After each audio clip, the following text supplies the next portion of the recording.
Good day, sir. I am Midshipman Jan Louis Custodio and I am going to recite the rule number 7 of the Col Regs. Rule number 7. Risk of collision. A. Every vessel shall use all available means appropriate to the prevailing circumstances and condition to determine if risk of collision exists. If there is any doubt, such risk shall be deemed to exist. B. Proper use shall be made of radar equipment if fitted and operational, including long-range scanning to obtain early warning of risk of collision, and radar plotting or equivalent systematic observation of detected objects. C.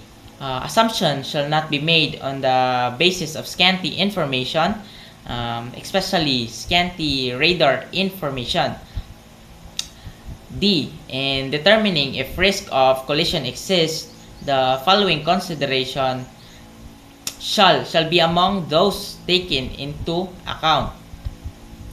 Number 1. Such risk shall be deemed to exist if the compass bearing of an approaching vessel does not appreciably change. Number 2.